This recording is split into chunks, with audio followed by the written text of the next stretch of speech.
दोस्तों बजट 2025 आने ही वाला है। इस महीने की अंतिम तारीख 31 जनवरी से ही संसद का बजट सत्र भी शुरू हो जाएगा। देश के वित्त मंत्री निर्मला सीतारमण 1 फरवरी को अपना लगातार 8वां बजट पेश करेगी और ये संसद का बजट सत्र 31 जनवरी से शुरू होगा, जो कि 4 अप्रैल 2025 तक चलेगा। संसद के बजट सत्र के पहले दिन संसद के दोनों सदनों को यानी लोकसभा राज्यसभा को संबोधित करेगी देश की राष्ट्रपति द्रौपदी मुर्मू और इस पूरे बजट सत्र में दोस्तों कुल 27 बैठकें होगी। तो चलिए देखते हैं इस बार के बजट में सरकार क्या क्या संभावित घोषणाएं कर सकती है और सरकार से क्या क्या मांग की जा रही है कि बजट में ये प्रावधान रखे जाए। वैसे इस बार के बजट में सरकार की 9 प्रमुख प्राथमिकताएं हैं। कृषि, रोजगार, social justice, manufacturing and services, energy, urban development, infrastructure, innovation, research and development और नेक्स्ट जनरेशन रिफॉर्म। इन 9 प्राथमिकताओं पर सरकार अपना बजट फोकस रखने जा रही है। और हाँ दोस्तों, इस बार का बजट भले ही शनिवार को 1 फरवरी 2025 के दिन जारी होगा, लेकिन उसके बावजूद भारत के स्टॉक मार्केट में एक स्पेशल ट्रेडिंग सेशन भी होगा। मतलब जनरली शनिवार रविवार इंडियन स्टॉक मार्केट में छुट्टी रहती है, राइट। लेकिन इस बार बजट के चलते 1 फरवरी को भी मार्केट ओपन होगा। और दोस्तों अपन बजट की संभावित घोषणाएं देखें। इससे पहले आपको पता होगा हाल ही में बजट से पहले सरकार ने केंद्रीय कर्मचारियों को बड़ा तोहफा दिया है और 8वें वेतन आयोग के गठन को तो मंजूरी दे दी है। तो इससे देश के जो लाखों सरकारी कर्मचारी हैं उनको और पेंशनर्स को बड़ी राहत मिलने वाली है। इसके अलावा बजट में 18 महीने का डीए और एरियर भी सरकार एक साथ दे सकती है। और भी सरकारी कर्मचारियों की मांगे हैं टैक्स रहित पेंशन, ओपीएस बहाली और जो 8वें वेतन आयोग के गठन की मांग थी वो तो पूरी कर दी सरकार ने, लेकिन अब टैक्स रहित पेंशन और ओपीएस बहाली यानी पुरानी पेंशन योजना को फिर से शुरू करने की भी सरकारी कर्मचारियों ने अपने मन की बात कहते हुए सरकार से मांग की है कि बजट में पुरानी पेंशन वापस शुरू करें। इसके अलावा महंगाई को कम करने के लिए आवश्यक खाद्य पदार्थों, दवा और चिकित्सा बीमा पर जीएसटी की दरों में भी कटौती करें सरकार, ये भी बजट में सरकार से मांग की जा रही है। अभी वित्त मंत्रालय ऑलरेडी बजट की तैयारियों में जुट चुका है और इस बार आने वाले बजट को लेकर बैंक ऑफ अमेरिका समेत कई कंपनियों के साथ वित्त मंत्री ने चर्चा भी की है। केंद्रीय वित्त मंत्री ने स्वास्थ्य एवं शिक्षा के क्षेत्र में भी प्रतिनिधियों के साथ बजट पूर्व 6ठी बैठक की। प्रधानमंत्री नरेंद्र मोदी भी अर्थशास्त्रियों यानी इकोनॉमिस्ट और विशेषज्ञों एक्सपर्ट से मिले, बजट 2025-26 को लेकर विचार विमर्श भी किए। अब इसमें सरकार को क्या क्या सुझाव दिए गए हैं जो कि आम आदमी के लिए जानना बहुत ही महत्वपूर्ण है। प्रधानमंत्री नरेंद्र मोदी ने अर्थशास्त्रियों और विशेषज्ञों के 2025-26 के बजट को लेकर उनके विचारों और सुझावों को सुना।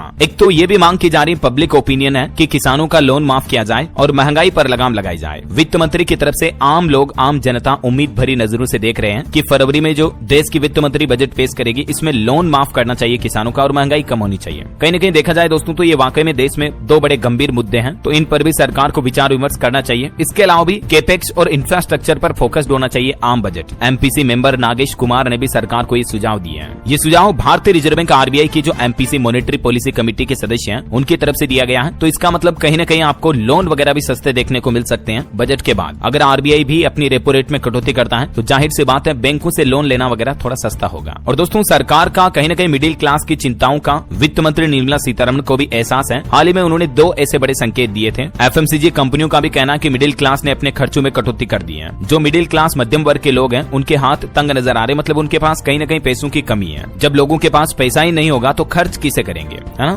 तो इसको लेकर दोस्तों हाल ही में मिडिल क्लास लोगों को राहत देने की अपील भी की गई वित्त मंत्री निर्मला सीतारमण से और वित्त मंत्री ने भी कहा कि हमें उनकी चिंताओं का एहसास है। इसके अलावा उद्योग जगत ने भी आगामी बजट को लेकर सरकार से कुछ उम्मीदें लगाई और अपनी सिफारिशें सौंपी है। आगामी बजट को लेकर उद्योग जगत के एक्सपर्ट्स ने वित्त मंत्री को विस्तृत सिफारिशें सौंपी है, जिसमें एक तो फिक्की ने पिछले बकाया शुल्क को चुकाने के लिए एक मुफ्त निपटान योजना के रूप में सीमा शुल्क के तहत माफी योजना लाने की भी मांग की है और कहा कि इससे उद्योग को मुकदमेबाजी के बोझ को कम करने में मदद मिलेगी। महिलाओं के लिए भी फिक्की ने एक मांग की है कि महिला सशक्तिकरण और उनके बच्चों की देखभाल के लिए भी सरकार कुछ नई स्कीमें लाए, योजनाएं लाए, ऐसा। और दोस्तों एडटेक इंडस्ट्री की भी डिजिटल इंफ्रास्ट्रक्चर पर आवंटन बढ़ाने की मांग है बजट से। इसके अलावा शिक्षा सेवाओं पर जीएसटी कम करने की भी मांग की गई। साला.com के फाउंडर की तरफ से सरकार को ये भी सुझाव दिया गया। और वहीं दोस्तों टूरिज्म इंडस्ट्री को भी सरकार से इस बजट से काफी उम्मीदें हैं। इस क्षेत्र से जुड़े एक्सपर्ट का भी ये कहना है कि सरकार की ओर से इस सेक्टर को टैक्स में राहत मिलनी चाहिए ताकि मतलब वित्तीय दबाव को कम करने में मदद मिल सके, है ना। हेल्थ सेक्टर, बीमा, इंश्योरेंस, प्रीमियम वगैरह को लेकर भी बजट में कुछ खास देखने को मिल सकता है आपको, क्योंकि कई सारे हेल्थ सर्विस प्रोवाइडर्स और मेड टेक बिजनेस इस सेक्टर में बदलाव की मांगे कर रहे हैं। एक तो चिकित्सा उपकरणों पर समान जीएसटी लगाई जाए जिससे कि लोगों का इलाज वगैरह कराना सस्ता पड़े। हेल्थ सेक्टर की तरफ से सरकार से ये भी डिमांड की जा रही है और चिकित्सा उपकरणों के आयात को भी सस्ता करने के लिए आयात शुल्क को कम किया जाए। तो इसका भी सीधा असर लोगों के इलाज पर पड़ेगा, क्योंकि हॉस्पिटल में आने वाले उपकरण, डिवाइसेस सस्ते होंगे तो हॉस्पिटल का खर्चा भी लोगों का महंगा नहीं पड़ेगा, है ना। और किसान भाई लोगों के लिए देखिए कृषि और ग्रामीण क्षेत्र के लिए भी मोदी सरकार इस बजट में कई बड़े फैसले लेगी, क्योंकि केंद्र की नरेंद्र मोदी सरकार के तीसरे कार्यकाल में मोदी सरकार के पास कृषि और ग्रामीण मंत्रालयों में एक नए मंत्री के रूप में अनुभवी मंत्री हैं शिवराज सिंह चौहान। तो जाहिर सी बात है उनका भी इस बार के बजट में काफी योगदान होगा। तो किसान भाई लोगों के लिए शिवराज सिंह चौहान जरूर बजट में कुछ अच्छे तोहफे दे सकते हैं। अभी तक मिली सूत्रों की जानकारी के मुताबिक दोस्तों बजट में एक तो किसान क्रेडिट कार्ड केसीसी के तहत ऋण की सीमा को जो कि मौजूदा 3 लाख है उसे बढ़ाकर 5 लाख रुपए प्रति किसान किया जा सकता है। इसके अलावा कृषि अनुसंधान और विकास के लिए भी सरकार कुछ नई फंडिंग जारी कर सकती है, तो इसका भी एटलीस्ट डायरेक्टली इनडायरेक्टली किसानों को ही फायदा होगा। कृषि के क्षेत्र में नए नए अनुसंधान डेवलपमेंट विकास देखने को मिलेंगे, है ना। और वहीं दोस्तों ग्रामीण इलाकों में, रूरल इलाकों में भी डेवलपमेंट पर भारत सरकार इस बार बजट में फोकस रखेगी। रूरल इकोनॉमी से जुड़े शहरों में भी तेजी देखने को मिलेगी। मीडिया रिपोर्ट्स की माने तो 1 फरवरी को आने वाले यूनियन बजट में सरकार ग्रामीण इलाकों में रोजगार बढ़ाने और ग्रामीण इलाकों में रहने वाले युवाओं को नए नए हुनर सिखाने यानी स्किल डेवलपमेंट और महिलाओं से जुड़ी योजनाओं पर भी सरकार कुछ बड़े ऐलान कर सकती है। किस तरह से मतलब गांव के लोगों की इनकम बढ़ाई जाए, इस पर फोकस रखा जाएगा। ग्रामीण इलाकों में रोड नेटवर्क को बेहतर बनाने के लिए भी बजट में कुछ एलोकेशन देखने को मिल सकते हैं। तो कई सारी कंपनियों की सेल्स में भी ग्रामीण इलाकों में ज्यादा हिस्सेदारी बढ़ेगी, जैसे ऑटोमोबाइल से जुड़ी कंपनियां हो गई वगैरह वगैरह, है ना। अच्छा, रेलवे बजट को लेकर भी खबर आ रही दोस्तों। रेलवे के लिए भी सरकार 18% तक बजट को बढ़ा सकती है और इसके अलावा रेल यात्रियों की सुरक्षा और इंफ्रास्ट्रक्चर बढ़ाने पर भी इस बार के बजट में फोकस रहेगा। तो रेल मंत्रालय की तरफ से भी ये कुछ योजनाएं प्लानिंग में चल रही है। वहीं कपड़ा इंडस्ट्री बजट में टेक्सटाइल और गारमेंट एक्सपोर्ट पर भी सरकार का फोकस रहेगा। 15% तक टेक्सटाइल का बजट भी एलोकेशन बढ़ा सकती है सरकार। इसके अलावा भारत के बीमा क्षेत्र में भी अब तक के सबसे महत्वपूर्ण सुधारों के लिए तैयार है सरकार। बजट से बीमा इंडस्ट्री को भी कई सारी अपेक्षाएं हैं। क्या क्या अपेक्षाएं, कुछ पॉइंट्स आप देख सकते हैं। एक तो बीमा खरीदारों को मिलने वाले कर का लाभ बढ़े, बीमा क्षेत्र को बढ़ावा देने के लिए नई नई पॉलिसी बनाई जाए, कंपनियों की मदद के लिए बजट में आवंटन हो, ग्राहकों को सुरक्षा और कंपनियों के लिए दीर्घकालिक पूंजी पर भी जोर दे सरकार।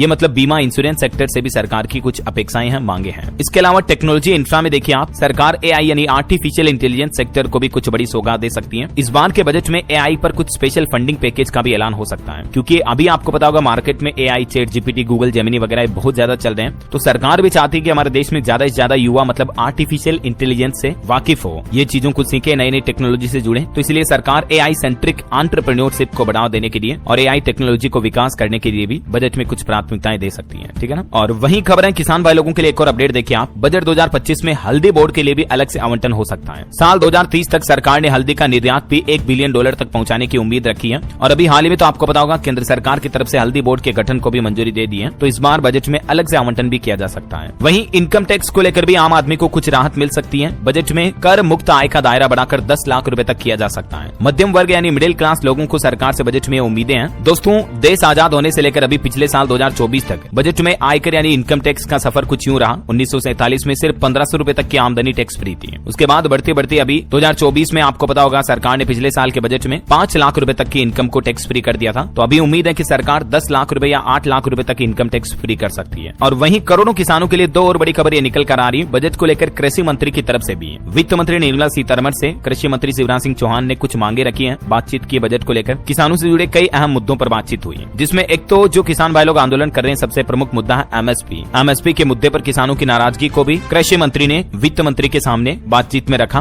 तो एक तो किसानों को ये तोहफा मिल सकता है कि सरकार एमएसपी की गारंटी वाला ऐसा कुछ कानून ला सकती है। और इसके अलावा बजट में किसानों को क्रेडिट कार्ड पर तो 5 लाख रुपए तक की ऋण की फैसिलिटी मिल सकती है। मैंने आपको बताया था अपडेट, जो अभी 3 लाखों से बढ़ाकर गवर्नमेंट 5 लाख करने का प्लान कर रही है, ठीक है ना। और वहीं दोस्तों रत्न और आभूषण उद्योग ने भी आगामी बजट में सरकार से जीएसटी को घटाकर 1% करने की मांग रखी है। तो मतलब ज्वेलरी इंडस्ट्री वगैरह को भी सरकार बजट में ये तोहफा दे सकती है। और वहीं दोस्तों एफएमसीजी सेक्टर को भी बजट 2025 से क्या उम्मीदें हैं। उपभोग को बढ़ावा देने के लिए सरकार से कुछ खास अपील की गई है। बजट 2025-26 में एफएमसीजी सेक्टर को सरकार से क्या क्या चाहिए। देखिए, एक तो अर्थव्यवस्था में खपत बढ़ाने से जुड़े ऐलान किए जाए, ग्रामीण क्षेत्रों को योजनाओं में प्रोत्साहन मिले, ऐसे फैसले लिए जाएं जिससे कि खर्च बढ़े और महंगाई कम हो। ग्रामीण और कृषि क्षेत्र के लिए सब्सिडी वगैरह भी बढ़ाई जाए। और एक अच्छी रिपोर्ट ये सामने आ रही है कि बजट 2025 की घोषणाओं से फाइनेंशियल ईयर 2026 में वृद्धि दर 7% तक पहुंच सकती है। मतलब भारत की इकोनॉमिक ग्रोथ रेट अच्छी खासी रह सकती है। एसबीआई एमएफ म्यूचुअल फंड की रिपोर्ट में दावा किया जा रहा है। बजट से ये आस है कि विकास तेज होना चाहिए। और एक खबर आ रही है कि बजट 2025 में जो सरकारी कंपनियां हैं आईओसी, बीपीसीएल, एचपीसीएल, इनको भी सरकार 35,000 करोड़ रुपए तक की सब्सिडी दे सकती है। तो इससे एलपीजी गैस सिलेंडर सस्ता हो सकता है।